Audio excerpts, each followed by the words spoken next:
Ladies and gentlemen, good day and welcome to Utkarsh Small Finance Bank Q3 FY24 earnings conference call hosted by ICICI Securities.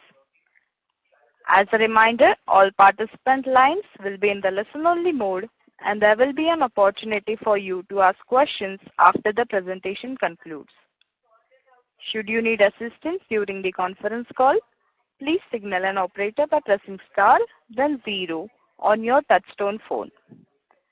Please note that this conference is being recorded. I now hand the conference over to Mr. Renish Bhuva from ICICI Securities. Thank you and over to you, sir.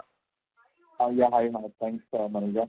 Good evening, everyone, and welcome to Utkarsh Small Finance Bank Q3 FY24 earnings call. On behalf of ICICI Securities, I would like to thank the Utkarsh management team for giving us the opportunity to host this call. Today we have with us the entire top management team of Utkarsh, represented by Mr. Govindji, Managing Director and CEO, Mr. Sajid Kumar, CFO, Mr. Alok Pathak, Chief Risk Officer, Mr. Triloknath, Head of Microbanking, Mr. Umesh Arora, Head Assets, Retail and Wholesale Lending, Mr. Sanjay, Head of Consumer Banking, and Mr. Puneet Maheshwari, Head of Finance. I will now hand over the call to Mr. Govindji for his opening remarks, and then we'll open the floor for Q&A. Over to you, sir. Yeah, thank you, Renish. Thanks a lot for this. Thank you everyone for taking out time to attend our Q3 FY24 earning call. During the quarter, we continue to expand our franchise. We have opened 9 new banking outlets, taking total branch network to 880 branches spread across 26 states and UTs. We have acquired around 2 lakh new customers and continue to broad-base our loan portfolio and deposit profile. Our loan book has grown by 31% YOY and 10% quarter-on-quarter, and we are on track for our loan book growth plan of around 30% or so for FY24. In the microbanking lending, we continue to witness healthy new customer acquisition. Subsequent cycle disbursement have also been healthy. New technological initiatives, that is eKYC and eSign, are also stabilizing. Our microbanking loan portfolio has grown at a healthy pace of 16% YOY and 8% quarter-on-quarter and crossed milestone of rupees 10,000 crore. We are on track to achieve our planned growth of 20 to 22% for FY24 for our microbanking loan portfolio. We believe that digital experience, which we have brought in form of complete digital onboarding for loan as well as for savings bank account opening, eSign, eKYC, digital collections through customer-specific QR code, micro ATM, video PD, and other offerings will be backbone for us to build a strong and sustainable franchise with cost efficiency. Our individual loan product, MBIL, to existing mature JLG customers continues to see good traction with year-on-year growth of 120% or so, with good asset quality with gross NPA at around 0.5% as on December 23. We see significant growth potential towards MBIL lending considering large base of our existing and mature JLG clients. We are also digitizing our entire process for MBIL sourcing through LOS which strengthen the process for scalability. On the microbanking collection efficiency and asset quality, which has been little muted in Q3 FY24 at 96.3%, collection efficiency was impacted primarily during late October and for the month of November 23, as there were significant number of holidays on account of Diwali, Chhath and similar festivals in our core geography. We have seen improvement in collection efficiency towards month of December 23 and current month of January 24, wherein we have inched towards closer to 97% collection efficiency. We expect collection efficiency to improve to 97 to 97.5% for Q4 FY24. We continue to strengthen our operating structure and processes to align with business scenarios. We notice that collection efficiency gets impacted to some extent if there are more holidays in a month, as it causes bandwidth issues at field level, specifically in post-COVID scenario. Considering this, we have started keeping 1 day buffer in every fortnight, which is a non-center meeting day, so that field staff can reach out to borrowers who could not pay on center meeting day. We have started doing this from select locations for now. We are also strengthening the quality of our collections team.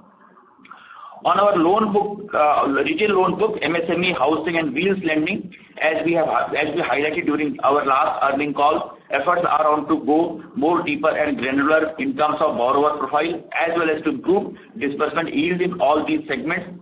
And to that, we have been successful to inch up yields by 15 to 20 basis points over last quarter, and will continue to work on this further.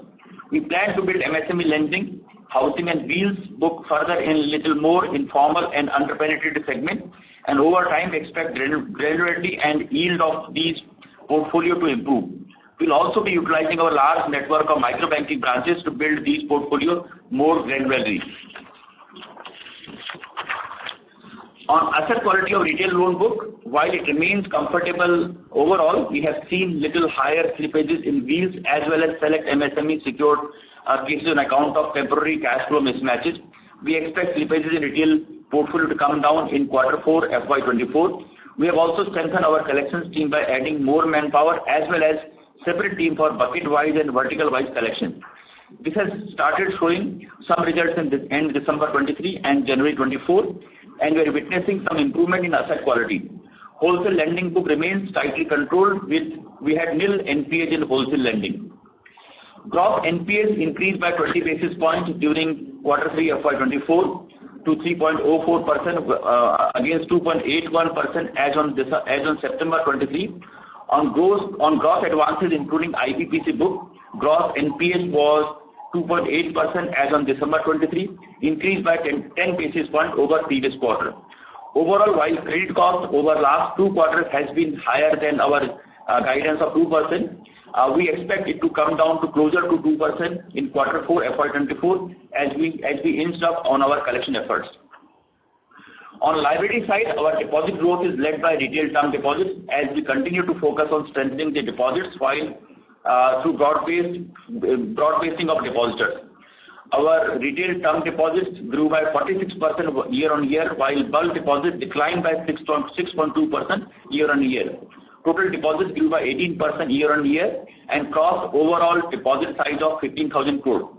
Our overall deposit growth appears to be little lower than credit growth as we utilize surplus liquidity, got IPO funds as well as could raise funding through IBPC route at a very competitive cost. We are maintaining comfortable liquidity position with surplus liquidity in excess of 1,500 crore at the end of December 23. While on overall basis, liquidity and interest rate environment remains tight, we expect our deposits growth will continue to be led by retail deposits and will be able to maintain cost of funds in our guided range. We continue to build our banking franchise and opened 9 new branches in Q3 FY24 and 86 branches over last 1 year, taking total branch network to 880 branches. Out of total 275 general banking branches, currently around 40% branches are in less than 2-year vintage. We believe we will gain significantly over time as these branches mature. We are continuously strengthening our digital and fintech presence directly as well as through partnerships. Partnership on both term deposit acquisition and loan sides are progressing well. We have also launched instant savings and term deposit account opening through VDKYC through our bank's website. We are also undertaking a technology and business transformation project to strengthen our technology architecture to make it future growth ready. We believe there are significant growth opportunities available in our core geographies, given the good growth potential and relatively low financial penetration. We will continue to strengthen our franchise and presence and explore significant growth potential through our relevant and suitable product offerings. We have been constructive on passing on increase on cost of funds. As a result, we maintain our net interest margin well, which improved to 9.7% in Q3 FY24, largely at same level of Q3 FY23, despite increasing secure loan portfolio and hardened interest rate environment. Overall, we are witnessing stable financial performance as reflected in ROA and ROE of 2.3% and 18.5% during FY24 and successfully building on our strategies of creating stronger franchise for our microfinance business as well as MSME lending, housing loans and wheels lending. We continue to invest in our people, presence, processes, products and technology. Now I'll hand over the call to Mr. Sarju, our CFO, for taking you through the financial performance for the quarter. Thank you. Thank you, Govindji, and good evening, everyone. Taking the lead from Govindji's last remark, we are always thrilled to see consistency in our performance. Our key growth parameters in this current quarter largely unfolded in line with our expectations. Let me run you through the quarter and 9-month end performance of the bank.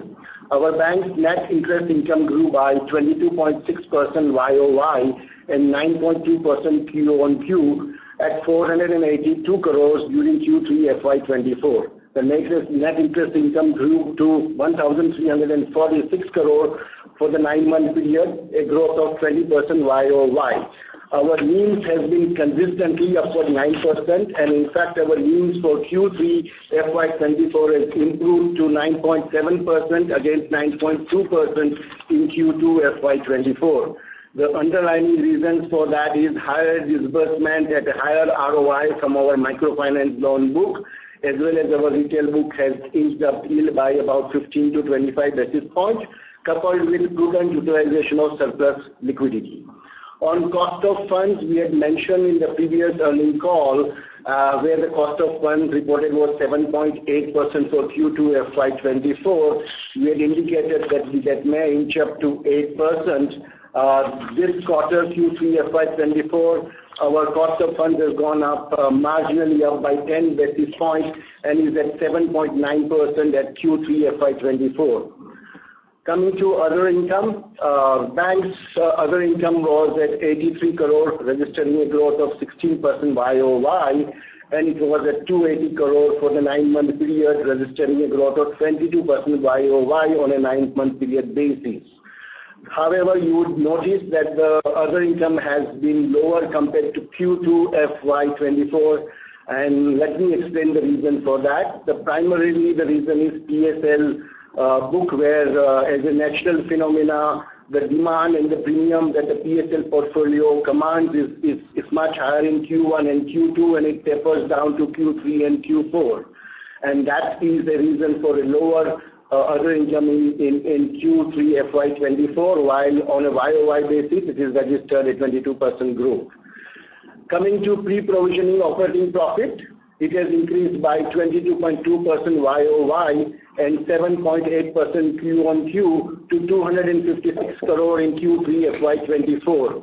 If I were to compute my operating profit ratio to loan book, it comes to 6.5%, and we believe the operating profit ratio to loan book is among the best in the peer set SFBs. Now, coming to cost to income ratio, we continue to spend money where we believe we will have a value creation. With a hawk eye on cost, our cost to income ratio has improved to 54.7% in Q3 FY24 versus 56.5% in Q2 FY24. Immediately previous quarter, it has improved to 54.7%. Now, coming to important item that we wish and will be continuing to say about our ability to create floating provision. We continue to build floating provision, and we have made a 14 crore floating provision in the current quarter. This provision is on a straight line basis. Similarly, we have made a 14 crore provision in Q1, Q2, and Q3, taking the entire floating provision, which is over and above the IRAC RBI norms, to 134 crores as of December 23. We spoke, and one item probably that didn't go as per our expectation was our credit cost. Our provisions, by virtue of that, is at 104 crore in Q3 FY24 against 87 crore in the immediate previous quarter, previous year end of 87 crores, and it has increased from 83 crore from the immediate previous Q on Q of 83 crores. Our NPA though remains low at 0.19% as on December 31, 2023. Coming to the bottom line, our profit after tax increased to 24.1% YOY and 1.4% QOQ at 116 crores. The profit after tax for the 9-month period was 338 crores against 271 crores immediate previous 9-month period, registering a growth of 25% YOY. Coming to the return on ratios, return on assets continues to be consistently about 2%. It is at 2.3% reported in the current quarter. And on my ROE, The increased capital base, considering the IPO funds that we garnered in July and the clawback of profits, on a higher increased capital base, we are showing an 18.5% ROE during 9 months FY24. On the balance sheet side, bank's capitalization is comfortable. Our CRAR is 23.18%, and we have not added the profit generated in the Q3 FY24. If one were to ask me to add profit for the last current quarter and to recompute the CRR, I would answer that my CRR would go up by 100 basis points if I include the limited review quarter-end profit of 116 crores to my CRR. Now, just that leads me to overall conclusion to say that the quarter-end 9 months period has seen us, our loan portfolio growth book at 16,407 crores. Our MB crossed 10,000 crore mark. Our deposit crossed 15,000 crore mark, and while our composition of deposit is in direction the way we want, our RTD buildup has been 46% YOY. It has been growing at 12% Q on Q, and CASA and RTD combined is at 68% against 60% in the previous year and quarter December 2022. So with overall, we believe that this consistency is what we strive for. Thank you for hearing me, and look forward to take your question and answers. Thank you very much. We will now begin the question and answer session. Anyone who wishes to ask a question may press star and 1 on their touchtone telephone. If you wish to remove yourself from the question queue, you may press star and 2. Participants are requested to use handsets while asking a question. Ladies and gentlemen, we will wait for a moment while the question queue assembles.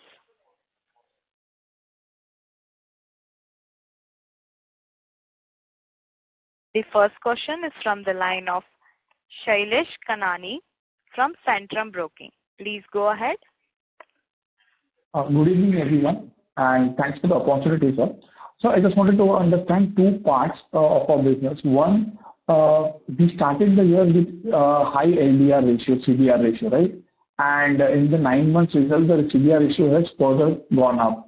And considering the overall liquidity situation, there is a lot of competition for deposits. So how is management planning to improve on this, and what is the road ahead for FY25? Where do you see this ratio ending up?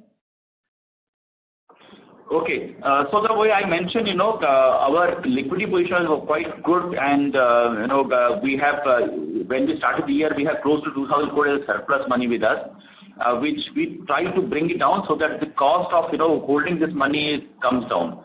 So on an overall liquidity part, we are very comfortable, as we also mentioned, very close to 1,500 crore of surplus, surplus money at the end of December also. So on the liquidity part, we are very, very comfortable. In fact, we also got our IPO money this year. We could do some IBPC transactions, which were at quite competitive rates. And you must have seen our big focus was the changing composition. So from it's more of retail and then wholesale. Wholesale has actually come down by 6.2% during this period, whereas retail term deposits have gone up by 46%. So entire focus on building a retail book.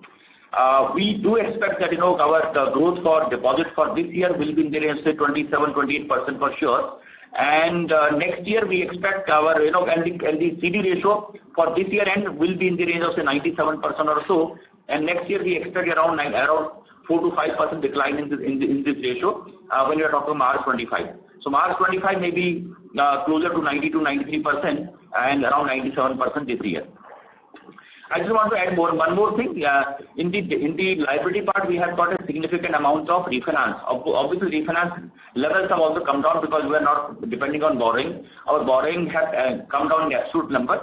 But if we add borrowing part, which is refinance for a long term and taken from people, institutions like NABARD, SIDBI, and NHB, the CD ratio comes to around 90%. So that's another point I want to highlight here. Thank you. Fair enough. So fourth quarter basically is going to see a huge jump in deposit growth. That is what you are telling, right? Because the 9-month numbers are lower, and for the year end, we are going to see a huge jump in deposit growth. That is what you are highlighting, right?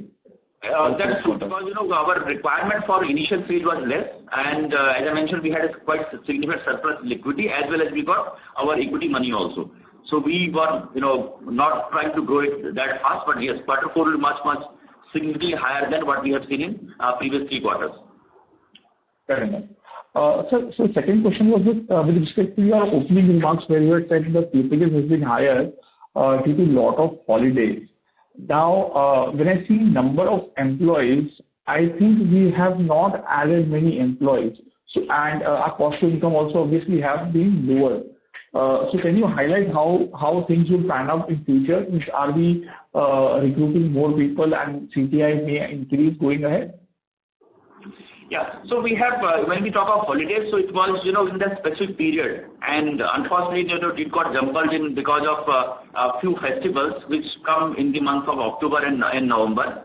Our manpower is educated. I will not say it is less. Obviously, we are opening more branches, and we have opened last year also. So this will inch up a little bit, but not significantly up from this number. What we have also done, we have also, created separate teams for multiple type of collection. I mean, as well as ongoing process, not that it was not there, but we have further strengthened, be it in micro banking, be it in the, especially in the wheels business, where we thought that I think it's high time to improve the, quality of team and the composition of team. So there may not be a significant increase in the, what we say, number of people. I mean, 100, 200 additional people in the collections team certainly will happen, but not beyond that. And overall, cost composition will not change significantly from here. There will be very marginal change in the cost composition, which will be offset by the yields what we are getting. Okay, sir. So last question on slippages front. I'm sure it is very higher than what we have guided earlier as well. So any read-through for asset quality going ahead in light of this? Because this quarter has seen quite a jump in slippage number. Apart from the reason what you said about holidays, anything else to read into it? What was the last point? Between slippage amount and what all we are doing in Yeah. So to control that, as I mentioned, we had a separate team in collections for micro banking also. We have further strengthened that team, and we are hiring. We have been hiring more and more people for that. That is one part. Second, as I mentioned, we learned maybe a little hard way that, sometimes when, especially this have happened after COVID, when we have more delinquencies, because historically it used to be 99.5% collection, and after holidays also we used to, bounce back quickly. But because now 2 to 2.5% are delinquency on a regular basis, so we need to think little differently, and that's why we are now creating one non-center meeting day where the team is completely free to get the collection done for all the areas those have been created during last 2 to 3 fortnights. So that is one thing, and close to 60-70% have already done that part, and rest of the branches will be done now. That is one part. Second, strengthening of the team, and third, especially in the wheels business, I think one is that we have strengthened the team. Mostly initially the team was small, and now we have got specialized who are for wheels business only. And besides, the business teams are also, especially in 31 to 60 bucket, they themselves are getting involved in that. And we have seen the results towards the end of December and in the month of January for that. So I think overall, whatever slippages we have seen in quarter 3, as I mentioned, we are confident that it will be much better in quarter 4. And quarter 4 should see around 2% or so in terms of overall credit cost for the quarter 4. Okay, sir. That's quite helpful. Thank you and best of luck. Thank you. Yeah. Thank you very much. The next question is from the line of Sumit Sharma from JM Financial. Please go ahead. Hi. Thanks for the opportunity. Can you throw some light on the merger with Utkarsh Core Invest, where we are in that process? Yeah. So as far as merger with between you can say Utkarsh Core Invest and bank is concerned, currently it is at a discussion stage, and it is expected that during this quarter, both the entities, Utkarsh Core Invest Limited and bank, would be able to firm up the plan. So by the end of this quarter, for sure, we'll have firmed up plans and which we'll share with all the relevant stakeholders. So that is where we are right now. We have not taken formal steps so far, and it is at a you can say decision making stage right now. Thank you. Thank you very much. The next question is from the line of Rajiv Pathak from GC Holdings. Please go ahead. Hello, good evening, sir. Hi, good evening. Sir, a couple of questions. On the MSME and the home loans, so if you look at the quarterly traction in the disbursements, so we are down quarter on quarter on both these segments. So any specific reasons that could be alluded to, and where do you see this traction now going up, especially on the MSME portfolio? Yeah, so when we are having discussions for last 4 or 5 months, you can say, we are very focused, or we got more focused on the yield part and the granularity of business. So our focus became bigger that we'll not try to do many large ticket deals. I'm not saying we don't do large ticket deals at all, but we do some deals. But the ratio of those deals is coming down, and we are focusing more and more on the granular business where yield is better, and that's why you see there is a 20 basis point increase in the yield for this quarter. And so you can say, sometimes, aligning your team for that, sometimes it takes a little longer time. So, and also there are holidays also impacted disbursement in the month of November as far as MSME is also concerned. Getting clients and completing the formalities were a little difficult. If you look at the quarter 4, I think quarter 4 should be much better. We should be, in the entire year, it will be the highest, in terms of disbursement under the retail loans for the bank as a whole. So you'll see a significant improvement and jump in the disbursement in the quarter 4 for all the retail loans. Okay. And if you were to look at your FY25 targets, what would be your AUM target, and within that non-microfinance portfolio to grow at what %? So as you are aware that in past also we have been making that around 20-22% is the range for microbanking portfolio overall. That remains there. As I mentioned, this year also we will be in the same range. Similarly, current range of around 30% for overall AUM. So that remains true for next year also. So around 20-22% for microfinance, and overall around 30% for FY25. Okay. And sir, we have seen a very good reduction in your cost to income over the past 3 quarters. So now what is the trajectory that you see going forward into FY25? So our expectation will be this almost same trajectory. There may not be significant decline from here. As we have mentioned in the past, also 54 to 56% is our trajectory, and we will remain the same trajectory. We are seeing good, you can say, operational efficiency and overall reduction in cost for sure. But at the same time, we are spending a lot on the technology front, and we have a significant, you can say, branch expansion plans for next year. We plan that we have around 150 plus branches open during next FY from now till FY25. So that will offset it. So in spite of heavy expenditure on IT, what we say, and also on the branch expansion, our cost income ratio will not go up. It may marginally come down, but in the range of say 54, 55 or that %. Okay. And so just one last question on your MSME, going back to that. So you have around 82 branches doing the MSME businesses. So what could be the top 10 branches contribution to the AUM? How much would that be out of this 2,200 crores? Any ballpark number will also do. As far as numbers are concerned, I will not be able to give a firm answer on the same. But as far as the distribution is concerned, we are having a good amount of distribution. It is not spread in the top 10 sort of branches. It is equally into this non-metro and tier 2 and tier 3 cities. Okay.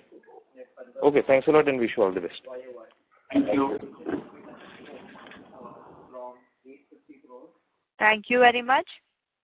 The next question is from the line of Gaurav Fulwani from JM Financials. Please go ahead. Thank you. First of all, congratulations for a good set of numbers.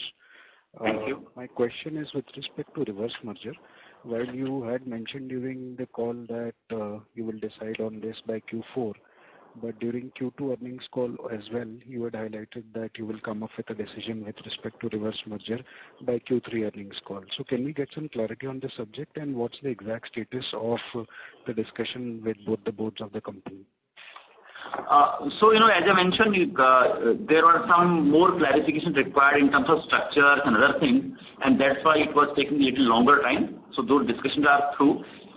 We are in constant touch with the holding company board, UACL board. In fact, we expect they will have a formal meeting sometime in the month of February. And based on that, we'll move ahead with the process. And that's why I'm telling this quarter 4, we'll come with a firm, complete plans and when we intend to go for this process and when we intend to go for various approvals and other things. So I'll use the word that, the discussions have already happened, but it is yet to be firmed up. There are some additional inputs required by some of the investors, some of the board members, which is being done right now. Okay, thank you. So, if I understand correctly, this is the option which you are evaluating and have kind of discussed and decided. You will come up with a plan by Q4, but there is no other alternate option which you are evaluating. So right now, this seems to be the best option available to both the entities, and unless something different comes up, when we have discussion with the legal counsel and other people who are on this. This remains with the, I'll use the word front runner as far as options are concerned. Okay, thank you. Thank you very much. The next question is from the line of Ashlesh Sonje from Kotak Securities. Please go ahead. Hello, hi sir. Good evening. Firstly, on the asset quality front, is it possible for you to break out the slippages number for this quarter, the 136 crore number across segments? Can you be a little louder, please? I think we are not able to hear. Yeah, sorry. Is this better? Hello? Yeah, now it's much better. Thank you. Yeah. Sir, I'm saying, is it possible for you to break out the slippage number of 136 crores across segments? Yeah, sure. So out of 136 crore, about 98 crore is in micro banking and balance is in non-micro banking. Okay. Can you break out the retail asset slippages? Yeah. So about out of this balance 38 odd crore, about 16-17 crore is in MSME and about 12-13 crore in wheels and 5 crore in housing. And sir, coming to the deposits front, we have seen the term deposit rate inch up quite swiftly by 20 odd basis points every quarter, and I think it has reached around 8.5% now. Can you just give us some guidance on where this will taper off eventually? So as far as deposit rates are concerned, I think last time also we think, and that is what has happened. I think the rates per se have peaked out. I mean, 5-10 basis point plus minus can happen because of each bank's requirement. But overall, I think we think that the rates have peaked out and there will not be any further rate increase from here. What is happening is, suppose if we are seeing around 10 to 20 basis point increase in our cost of deposit, is basically repricing of the existing fixed deposits. By now, close to 80% plus deposits have been repriced, and that's why we think that in case the rates remain at the same level, there may be an increase of around 10 odd basis points in quarter 4 as far as our overall cost is concerned. But we don't foresee any, from system angle and from bank angle also, any increase in rate of deposits from here, barring 5-10 basis points, which might have been some adjustment on some count, but not otherwise. So overall, it has peaked out. Okay. Just lastly, one data keeping question. Can you give us the breakup of your deposits by the depositor base across individuals, government, corporate, or bank deposits? Yeah, Sanjay can just address that. Yeah, sure. Yeah, so any specifics are you looking at or looking at overall? Of the overall deposit base, what comes from individuals? Individuals on CASA side is about 79%, and on TASC is another 7%, government is about 2%. On deposits, 60% is individual, and 4% is TASC, 2% is government. Other and banks is about 24%. Other financial institutions is about 7%. Perfect, sir. Thank you. Those are all the questions from my side. Thank you. Thank you very much. Before we take the next question, a reminder to all the participants that you may press star and 1 to ask a question. The next question is from the line of Vibha from Fair Connect. Please go ahead. Hi, Govind. My question is on your provisioning coverage. It's been going up, and now it stands at 93.8%. If I compare from December 22, it's 80.5, whereas the share of secured loans has been going up. So is there something that you know of that you're increasing your provisioning coverage, or is just caution because you're also enhancing your floating provisions? So if we break our provision is roughly on a book basis, I mean on an NPA basis, our provision is about 65%. And if we break that further between secured and unsecured, we are at about unsecured at 68-69% and about 47% on the secured NPA. This additional provision is the floating provision, which we had highlighted last time as well, that we are building this buffer specifically, let's say, considering the microfinance business inside, in terms of what we had seen during COVID period and what we have seen during demand period. So the thought process is that we will build this floating provision cover in business as usual time and on a consistent basis. So to cover for any event risk or any uncertain risk, if let's say it comes up. As such, there is nothing, let's say, because of which we are building this. I mean, there is no seen stress or seen risk which is there because of which we are building this floating provision. It's just basically for an unforeseen event. I just want to add what Puneet has mentioned. You must be aware that this floating provision cannot be used at our own. We require Reserve Bank of India approval to use this. So we are actually building a long-term provision in case such unforeseen circumstances arise, then we can use this amount, not otherwise. So this amount will never be adjusted to if there are profits are lower or higher. That's not the case. And this is board directed number now. Whatever number of PAT or PBT may be there, this floating provision will be created. So this is really a plan to create a good long-term buffer, especially for the unsecured, the microfinance loans. Okay. So what is the standard that you're going by? It should be as a percentage of unsecured advances, or what is it? So for the current year, we have taken 1.5% of our microfinance loans as on March 23. And each year we go to board and discuss with them. This year we are yet to discuss for next year. But the plans or the broad guidelines are that we intend to raise at least 2.5% of our microfinance book till such time we'll keep continuous on basis. We'll keep creating this floating provision. Floating provision. Okay. Thank you. That's very helpful. All the best. Thank you. Thank you very much. A reminder to all the participants, you may press star and 1 to ask a question. I repeat, you may press star and 1 to ask a question. The next question is from the line of Renish Bhuva from ICICI Securities. Please go ahead. Hi, sir. Just two questions from my side. So one is on the deposit side. So let's say in your opening remarks, you highlighted that we are planning to grow at 30% in FY25. And then when we sort of look at your expectation on the CD ratio front, which you are planning to take it around 92, 93 from 97 currently, which means our deposit growth has to be around 35%.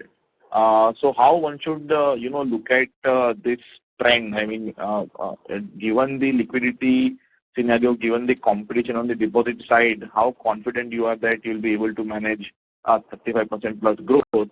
And in that journey, do you foresee any, let's say, interest rate risk on the cost of borrowing side, given we might have to offer higher TD rates? No, so we don't expect any increase. As I mentioned, increase the cost of, the basic deposit rates from here. These have peaked out, and we have seen a very good traction as far as the retail term deposit is concerned. And that's happening on month-on-month basis. There is it's absolutely a seamless type of thing.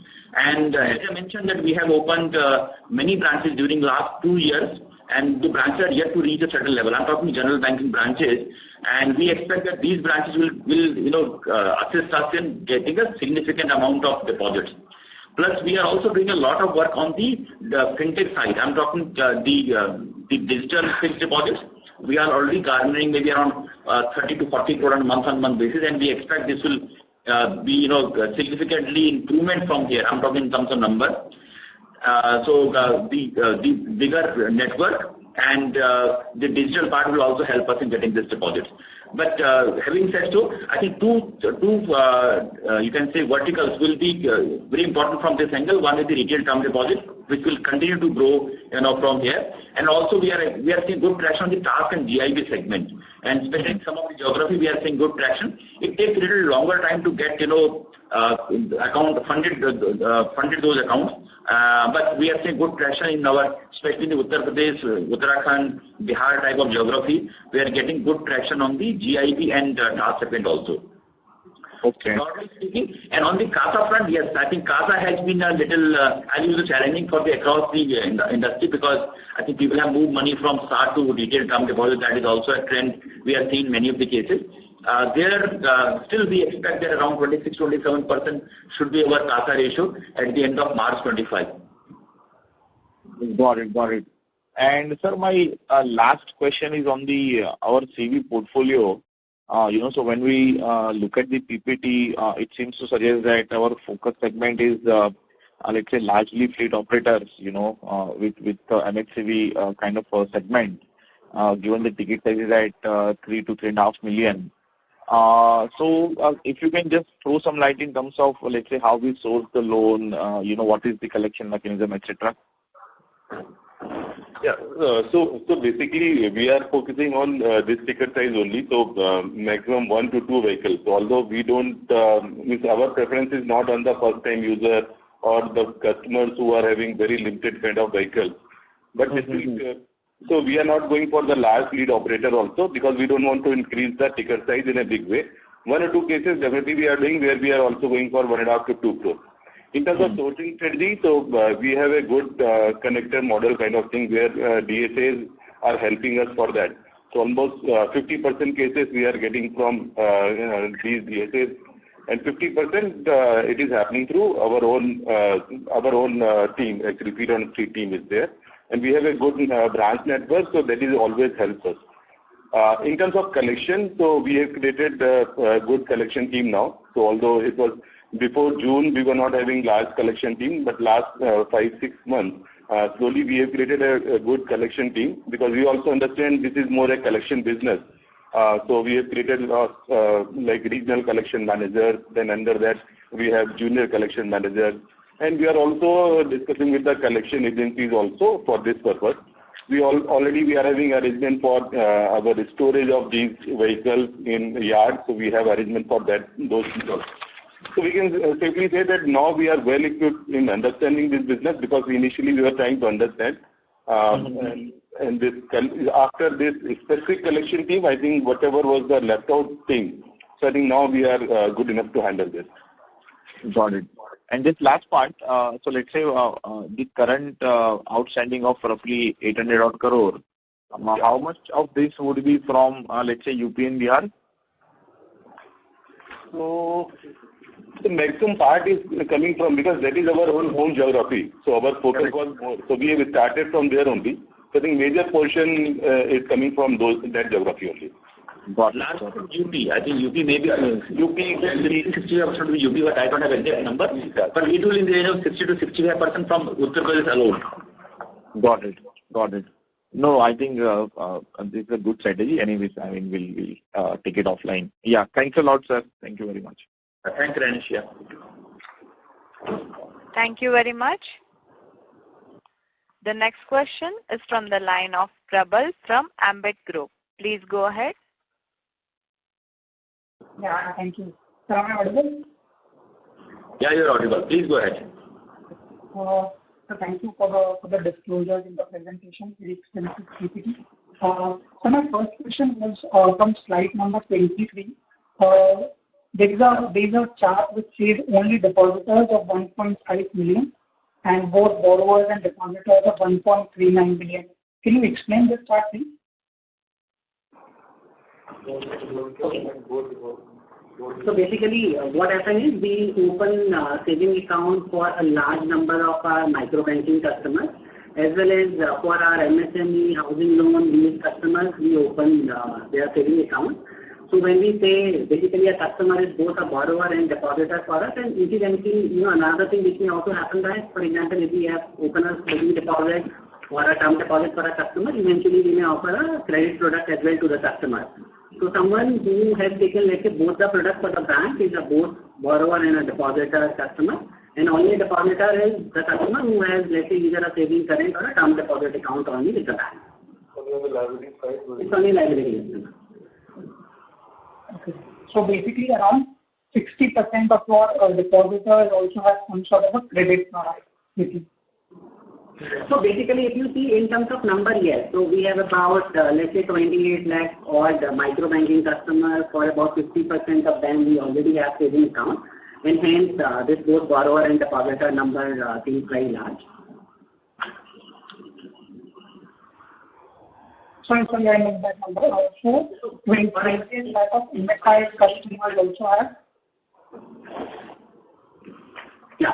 So what I was saying, we have a micro banking customer base of more than 28 lakh. Out of these customers, for about 50% of the customers, we have opened savings accounts. So obviously, about 14 odd lakh customers are there in both depositor and the creditor category. And then, additionally, as we said, we have opened accounts for these MSME housing loan borrowers as well. Yes. And which other asset products can be cross-sold to these deposit customers, say for a term deposit customer? Which other asset products other than MFI can be cross-sold? That is also correct, yeah. No, actually my question was that for a term deposit customer, which other credit products other than MFI can be cross-sold?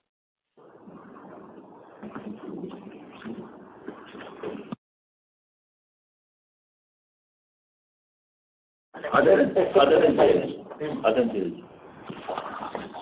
Yeah, so we are selling MSME loans, housing loans, micro lab loans, and soon personal loans and credit cards.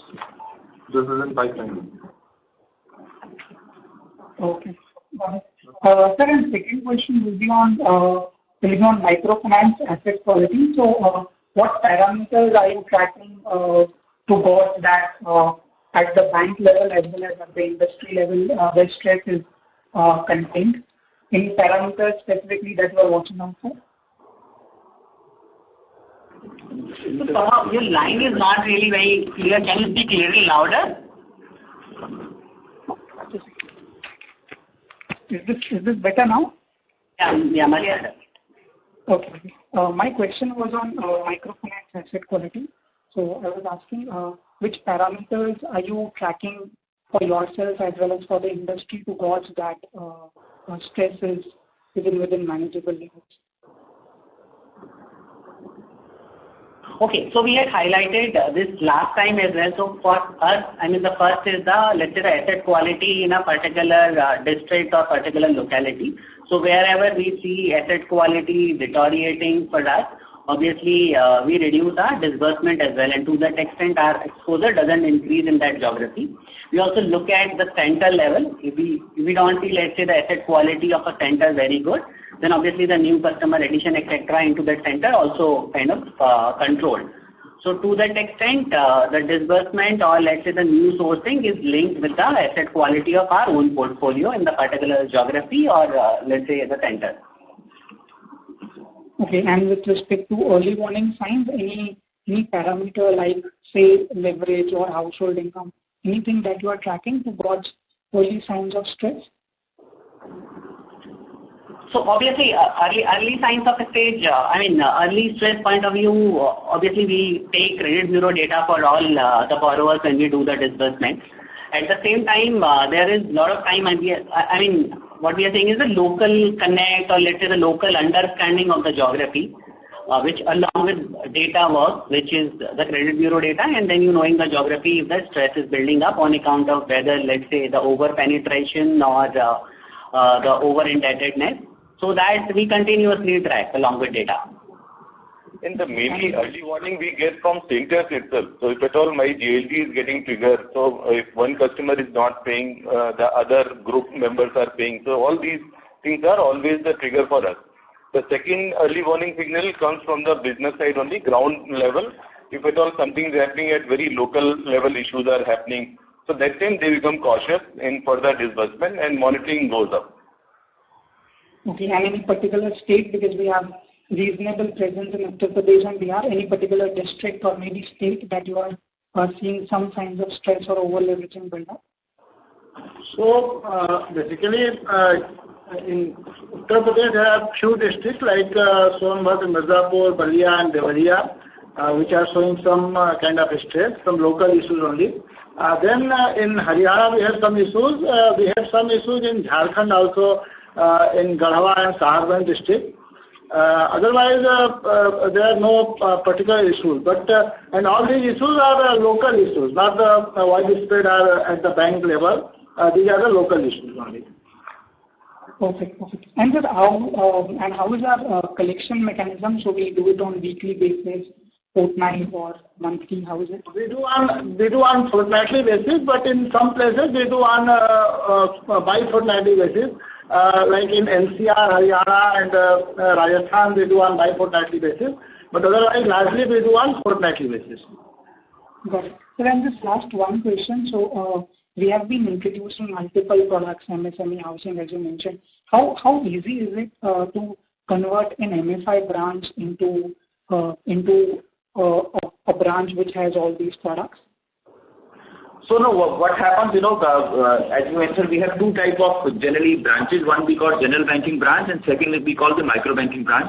General banking is a deposit-led branch. Micro banking is a microfinance-led branch. Now, besides this, we'll have a dedicated staff for any other activity. So suppose MSME wants to operate from one of, as someone mentioned that we have 82 locations for MSME. Now they want 83rd location, they will choose the location. If there is a general banking branch, then general banking branch will be a, you can say business point for them, but they will have their own staff which operates from there. It's not the microfinance staff will operate for them or the general banking staff will operate from them. Similarly, but most of the cases, I think, because these are, you can say, not deep interior, these are the semi-urban and rural centers, sometimes metro centers also. Most of the cases is general banking where we have other retail assets like MSME, housing, wheels, businesses or wheels, these staff operate from. And we will have a specialized staff for these activities, which will not be done unless in some specific cases or where the volumes are very low, unless that is the reason. Otherwise, it will be done by specialized people who are for MSME or wheels or housing loan business only. Perfect. Thank you so much, sir, and all the best. Thank you.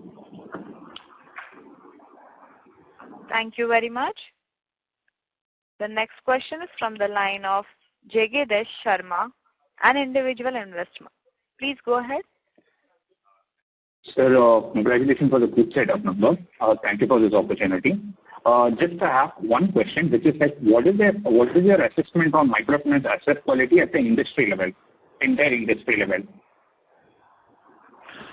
So if you look at the industry level, I think there have been improvements during post-COVID, and we are seeing across. In fact, it's not only in one geography or other geography. We are seeing improvements across. If you really ask me at industry level, I think pre-COVID, levels will be difficult to reach. People were 99.5%, 99.6%. Those were the levels pre-COVID. I think things have changed from that angle. So earlier the credit cost could be in the range of say 0.5 or so. And now the actual credit cost for microfinance on a stable basis may be 1 to 1.5%. That's the reality of we can say microfinance. But otherwise, it's a very, very stable stable business model and working very well across. And we have seen a good growth, good traction. And we think that this will continue to operate this way only because the requirement of microfinance or the requirement macro across the country, not in some geography, is very, very huge in fact. The other point is what is helping the microfinance is that mainstream of microfinance. Till 10 years back, it was not a mainstream. Today, it's a mainstream. I think there are a lot of, you are aware that investors and there are listed companies. The technology has really gone very well. The credit bureau have really done really well. So I think if you look at the growth, I think we should see a significant and reasonable growth of microfinance over a period of time. And the asset quality will certainly improve from here further. It may not go to 99.5% level for the way it looks like, but certainly it will improve from here pan-India, for all the players in the country. Okay, sir. But why I ask this question is most of our peers have a little bit of GNPA increase in quarter-on-quarter from September to December quarter. Even we have our own GNPA increase. That is a main reason I asked the question. Using any problem occurring in any particular states or something like that all over India? No, I don't think that is there is any specific problem across. As Thiru also mentioned, in some villages, some district level, some block level, some issues might be there. So, and it was a little challenging in the month of November and that because the actual working days was very, very limited and it's a very regimented approach. So that's why even we are looking changes in terms of more and more use of digitization and also trying to have 1 day buffer in every fortnight. I think all other players are also must be trying for their own ways of handling this part. And that's why very confident, and we have seen also in the month of January, there is some certainly improvement from the quarter 3 and especially from the October and November month. I may not have details about the other players, but my sense is there will be improvement across. Okay, sir. Thanks, sir. Congratulations for the good setup number. Thank you, sir. Thank you. Thank you very much. A reminder to all the participants, you may press star and 1 on your touchtone telephone to ask question. Thank you very much. The next question is from the line of Ashlesh Sonje from Kotak Securities. Please go ahead. Hi, sir. Thank you for the follow-up. Just one last question on the deposit front. I'm looking at the state-wise breakup of our deposits, and it seems like in the state of UP, we have done fairly well in this quarter. Can you qualitatively talk about what has worked here in terms of deposit acquisition? The number has gone up by roughly 14%. So Sanjay can speak about a little more, but only on the outside I can say that this geography, especially the Uttar Pradesh, we have a large network of branches, and we have the benefit of home market. Now we have all the products available. We have worked a lot on the digitization part, so I think that is helping us. And our sense is that Uttar Pradesh, the way we are seeing a good traction, overall growth of Uttar Pradesh is also giving some benefit. But our share in the home market is certainly improving from there, and we expect this momentum will further be continued. And Sanjay wants to add something, please. So I think in some markets we are going to be close to 1% already, and others we are moving up as our branches mature, especially Varanasi and Lucknow and all, we should be there in that range. And as we progress, I think we get to that minimum 1% and over the next 2 years, 3% over the next 2 years on total deposits. That's the general outlook. So just to summarize, we have focus on this geography, and we do expect that overall businessmen, share of this geography should improve for us because we understand it very well. And being a homegrown bank from that area, we should get you can say better traction, better benefit, especially when we are talking about Uttar Pradesh, Bihar, Jharkhand, Uttarakhand, that geography. We are also getting good traction in the government, GIB and TASC business also in this geography. In fact, Uttarakhand is among the top 5 states, though from the size-wise it's a tiny state, but we are still among the top 5 from that angle. So I think Uttar Pradesh and Uttarakhand are really helping us in terms of deposit front also. And can you share the proportion of deposits in Bihar? You have not disclosed. Bihar, I think Puneet will tell you, but Bihar overall number is lower. You can say the Bihar number is little lower because Bihar ticket size is lower, and that's the only reason. Whereas it has improved in case of Uttar Pradesh, and in fact in Uttarakhand also, when you go to places like Rudrapur and Haldwani, Dehradun, these places, it is significantly higher than what we are finding in Bihar. Number of accounts will be large in case of Bihar. Bihar is about 5% of our total deposit. It's mainly because of ticket size of deposit what we get in Bihar. Perfect, sir. Thanks a lot. Yeah. Thank you very much. The next question is from the line of Sarvesh Mutha from Antique Stock Broking. Please go ahead.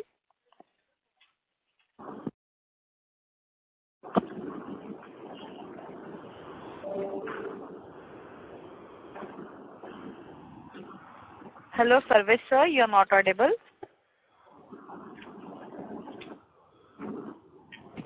Hello, am I audible now? Yes, Sarvesh, please go ahead. Yeah, sir, my question is, since our disbursement yields on disbursement rate on microfinance is 25% right now, do you see any pushback coming from the regulator on that rate? No, not really. I think we have not heard or not seen anything from the regulator. I think the rates were increased based on post-COVID on account of higher delinquencies. We had seen that part, higher cost of funds. That is across, in fact. So we all have seen that the cost of deposits have gone across, and it's not gone up for us only, it has gone up across, in fact. So there is no discussion on those lines by the regulator so far. Okay. And also we continue to maintain that in the near to medium term, our microfinance book would come towards 50% or so, right? Yeah, so the way we mentioned that currently we are around 62% or so, and in next 3 years or so, we expect that microfinance book will be close to 50%, and 50% will be contributed by the non-microfinance book. And that we have talked in past also, and we continue to hold that. Okay, sir. Thank you. Thanks a lot. Thanks, Sarvesh. Thank you very much. As there are no further questions, I will now like to hand the conference over to management for closing comments. Thanks everyone for joining our call. It was wonderful interacting with all of you, and we'll always be available for any further query questions and any clarifications on this part. We have been growing well so far, and I think the trajectory looks very good from asset side, from the liability side, and I think the type of guidance we have given today, we hold those hold good, and please feel free for any query questions in future also. So thank you very much for attending this call, and Dennis, thank you very much for organizing this call. Thank you. On behalf of ICICI Securities, that concludes this conference. Thank you for joining us, and you may now disconnect your lines. Thank you.